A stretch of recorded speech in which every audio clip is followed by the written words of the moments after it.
Alors à la base, j'ai beaucoup de respect pour le monde, mais ça va peut-être pas durer.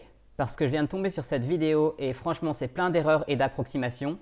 Et vu que je suis astrologue et prof de français, je résiste pas à l'envie de marier mes deux passions, à savoir l'astrologie et juger le travail des autres. Alors ce qu'on va faire, on va regarder cette vidéo ensemble et on va voir quelles notes ils auront à la fin.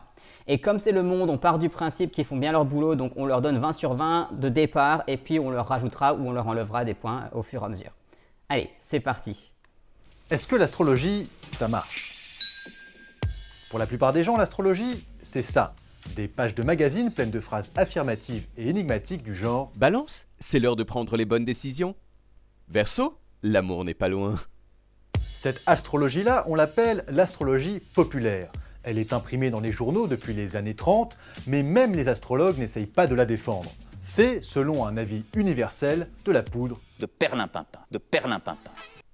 Alors jusque-là, c'est juste. La plupart des gens ne connaissent pas d'autres astrologies, ce qui est très dommage. Et tous les astrologues, y compris moi-même, s'accordent pour dire que c'est n'importe quoi, voilà, ça devrait être évident. Par contre, quand on fait son travail correctement, chers messieurs du monde, on donne la définition de ce dont on parle avant de se lancer dans des histoires de les gens ne connaissent pas autre chose. Ils ne l'ont pas fait, donc moins 5. Alors, puisqu'ils ne l'ont pas fait, je vais vous la donner. L'astrologie, c'est l'étude statistique des corrélations entre les mouvements planétaires et les événements terrestres. Et c'est très important de comprendre ça au départ, parce que c'est ça qui va nous permettre de savoir si ça marche ou pas. Pour parler de quelque chose et savoir si ça fonctionne, il faut savoir de quoi on parle. Donc l'astrologie, c'est une étude statistique des corrélations entre les mouvements planétaires et les événements terrestres. Mais voyons comment le monde nous explique ce que c'est l'astrologie en dehors des magazines. Mais il existe aussi une autre astrologie, l'astrologie dite savante, établie par des spécialistes. Cette astrologie-là est née il y a plus de 4000 ans. Elle repose sur l'étude de l'agencement des astres du système solaire à un moment donné. Alors, c'est très grossièrement résumé, mais c'est juste, c'est facile à comprendre. Je suis à fond pour. Très bien. On continue. Alors, pour savoir si elle marche, il faut d'abord savoir comment elle marche. Alors, je dirais que non, pas forcément. Et si vous aviez donné la définition, vous auriez aussi la réponse. Bon, ça serait un peu dommage vu que vous n'auriez pas pu faire de vidéo, mais encore une fois, l'astrologie, c'est une étude statistique des corrélations. Donc, ça fonctionne tout simplement comme les statistiques. Les statistiques sont utilisées dans pratiquement tous les domaines et il n'y a personne qui viendrait dire que ce n'est pas utile. Mais évidemment, si on n'a pas la définition à la base, eh bien, on ne peut pas progresser. Si on ne sait pas de quoi on parle, eh bien, on ne peut pas vraiment en parler. Mais voyons quand même ce qu'ils ont à dire. Et pour ça, il faut d'abord connaître un petit terme technique, l'écliptique. Waouh, un terme scientifique, un terme qu'on utilise en astrologie, bravo, impressionnant, plus 1. Pour faire simple, l'écliptique, c'est la trajectoire que suit le Soleil dans le ciel. Et les astrologues de l'Antiquité ont divisé cette écliptique en 12 tranches égales qui correspondent très vaguement aux 12 constellations du zodiaque.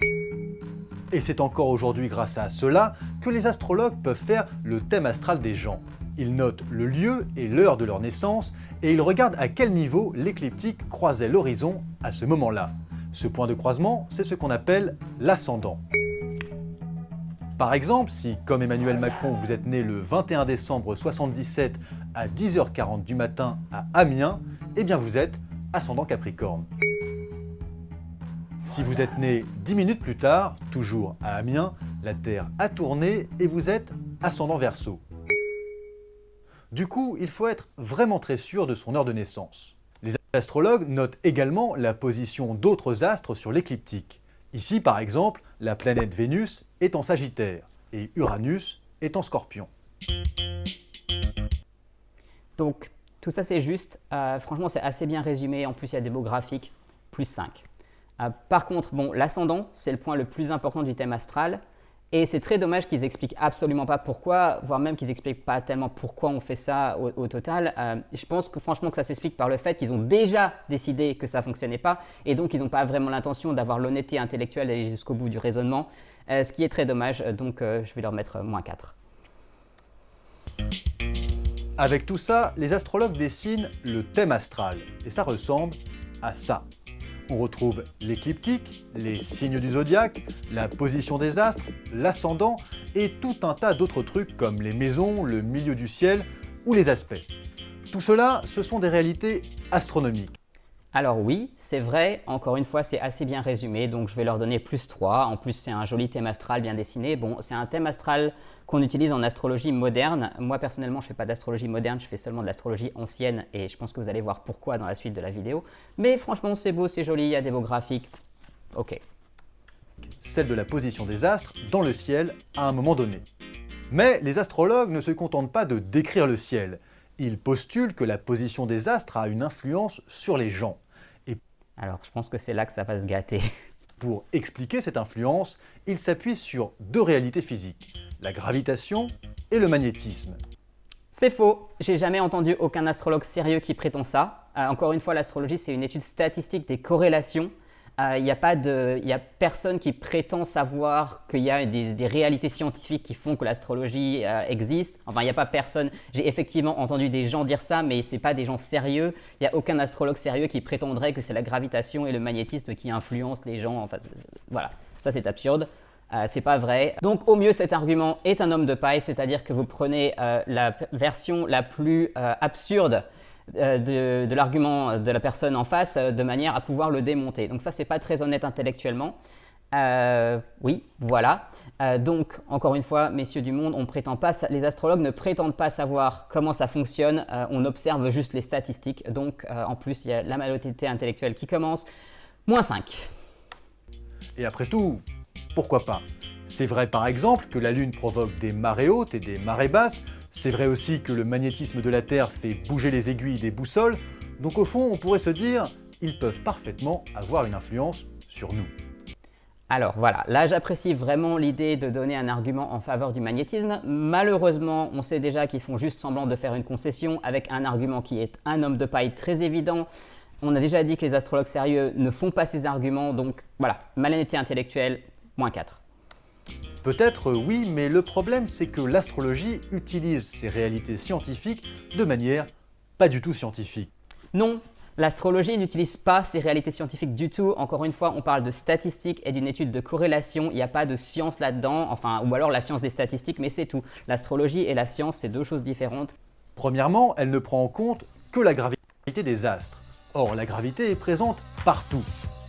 Si je roule en Kangoo sur l'autoroute par exemple, la Kangoo dans laquelle je me trouve a beaucoup plus d'influence gravitationnelle sur moi que les planètes Mars ou Vénus par exemple. Or, l'astrologie ne prend pas en compte les Kangoos. Sur le magnétisme, c'est la même logique. Pluton par exemple est incluse dans les thèmes astro. Voilà, donc il s'ensuit toute une explication de pourquoi ça ne marche pas comme ça, mais merci, mais c'est complètement hors sujet comme je viens de vous le dire, donc -10. Or, Pluton est à 5,9 milliards de kilomètres de la Terre, ce qui est vraiment trop loin pour qu'elle ait la moindre influence magnétique sur nous. Mais les astrologues vont encore plus loin. Ils plaquent sur leur analyse non scientifique du ciel des interprétations complètement arbitraires. Par exemple, Vénus est associée à l'amour et Mercure plutôt à l'intellect. Or, l'ensemble de ces interprétations ne repose sur aucune observation objective. Rien du tout. Alors, encore une fois, on parle de statistiques. Comme ils l'ont dit, l'astrologie a été créée il y a environ 4000 ans ou 5000 ans, on n'est pas tout à fait sûr. Mais 4000 ou 5000 ans de statistiques, dans tous les cas, ça commence à faire. Je vous mets au défi de trouver une étude ou même une science qui a autant d'expérience. C'est énorme. Qualifier 4000 ans de travail de rien du tout, je trouve que c'est quand même exagéré. -5. En gros, c'est n'importe quoi. Oui, et ces dernières années, plusieurs expériences scientifiques, elles, l'ont Scientifique, elle. Vous entendez le petit ton condescendant? Allez, rien que pour ça, -2. démontré définitivement. En particulier, celle menée en 2003 par Geoffrey Dean et Ivan Kelly. Ils ont sélectionné près de 2000 couples de jumeaux astro, c'est-à-dire des gens qui sont nés au même endroit au même moment et qui par conséquent ont exactement le même thème astral. Ils ont ensuite réalisé avec eux des tests de personnalité. Résultat, les jumeaux astro ne se ressemblent pas plus que deux personnes prises au hasard. Alors, ça je veux bien le croire. Il y a deux erreurs ici. La première erreur, c'est d'associer le thème astral avec la personnalité. C'est vraiment un biais qui est très présent dans l'astrologie moderne, donc il y a effectivement des astrologues modernes qui, je pense, considèrent que le thème astral, c'est la personnalité, ce qui est très dommage. À l'origine, dans l'astrologie hellénistique telle que les Romains l'ont formalisée, le thème astral, ça représente la vie entière du natif et il y a seulement une toute petite partie du thème, en particulier la première maison, qui représente la personnalité. Donc ça, c'est déjà un élément, mais admettons que l'astrologie moderne le prenne comme ça, pourquoi pas. Par contre, pour faire une bonne étude scientifique, et je pense que les scientifiques qui l'ont faite devraient savoir ça, il faudrait que toutes les autres choses soient égales, c'est-à-dire qu'il faudrait seulement qu'il y ait le thème astral qui soit la chose en particulier. Il faudrait que les personnes aient le même milieu socio-économique, le même cadre familial dans l'enfance, les mêmes privilèges, etc. Il est évident que si on ne fait pas ce travail scientifique de base, d'avoir des choses qui sont comparables à la base, les résultats seront biaisés. Comme on dit en technologie, garbage in, garbage out. Si les données de départ c'est n'importe quoi, forcément à l'arrivée, on a n'importe quoi. Mais je veux bien supposer que les erreurs en question sont dans l'étude source et pas dans la vidéo, donc au bénéfice du doute, je ne vais pas enlever de points pour ça. Autre expérience, celle réalisée en 1985 par le physicien Sean Carlson de l'université de Berkeley. Sean a d'abord fait le thème astral de 177 personnes. Ensuite, comme pour l'expérience précédente, il a fait leur test de personnalité. Il a mélangé le tout et il a demandé à 28 astrologues parmi les plus renommés des États-Unis de trouver quel thème astral correspondait à qui.